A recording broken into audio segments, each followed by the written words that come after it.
अमेरिकी राष्ट्रपति Donald Trump इस बार नोबेल शांति पुरस्कार पाने के लिए काफी उत्साहित थे, लेकिन उनका नाम रेस से बाहर हो गया।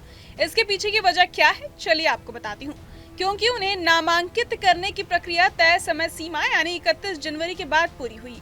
दरअसल नॉर्वे की संसद से चुने गए 5 लोगों की एक समिति इस पुरस्कार का फैसला करती है और इनकी पृष्ठभूमि ज्यादातर राजनीति, शिक्षा या मानवाधिकार जैसे क्षेत्रों से होती है।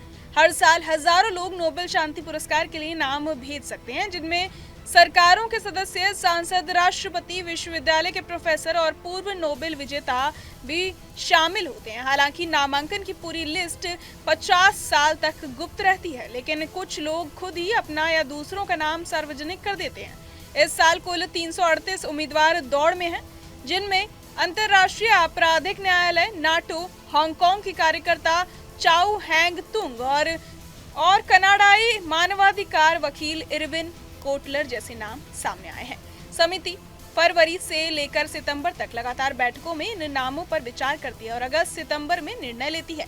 कोशिश यही होती है कि सब सहमति से फैसला करें, लेकिन अगर ऐसा ना हो तो वोटिंग कराई जाती है। अब जहां तक ट्रंप की बात है तो उनके नाम को कंबोडिया, इजराइल और पाकिस्तान के नेताओं ने आगे बढ़ाया था, लेकिन ये सब नामांकन समय सीमा के बाद किए गए, इसलिए वो इस बार के लिए माने नहीं है। विशेषज्ञों की राय है कि ट्रंप तभी दावेदार बन सकते हैं जब वो अपनी नीतियों में बड़ा बदलाव लाएं, क्योंकि फिलहाल उन्हें वैश्विक व्यवस्था को कमजोर करने वाला माना जाता है। समिति आमतौर पर ऐसे लोगों या संस्थाओं को प्राथमिकता देती है जो इंसानियत, भाईचारे और अंतर्राष्ट्रीय शांति की दिशा में ठोस योगदान कर रहे हों। पिछले साल ये सम्मान जापान के परमाणु हमलों से बचे लोगों के संगठन निहोन हिदांक्यो को मिला था, क्योंकि परमाणु हथियारों का मुद्दा लंबे समय से समिति की गंभीर चिंता रहा है।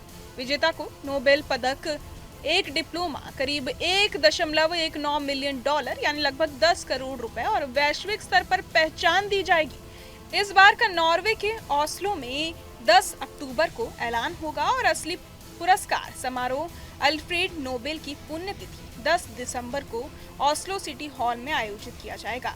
तो कुल मिलाकर कहा जा सकता है कि ये पुरस्कार केवल नाम की लोकप्रियता से नहीं, बल्कि असल काम और दुनिया में शांति के लिए किए गए ठोस प्रयासों के आधार पर तय होता है और इसी वजह से यह हमेशा चर्चा और विवाद का विषय बना रहता है। बहरहाल इस पूरी खबर को सुनकर आप क्या कुछ सोचते हैं, हमें कमेंट बॉक्स में जरूर बताएं और बाकी तमाम खबरों के लिए सब्सक्राइब करें न्यूज़ नेशन।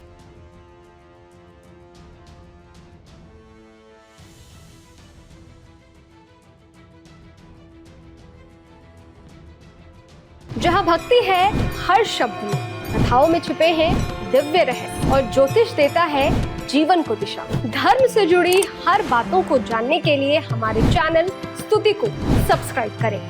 चैनल पर जाने के लिए इस लिंक पर क्लिक करें।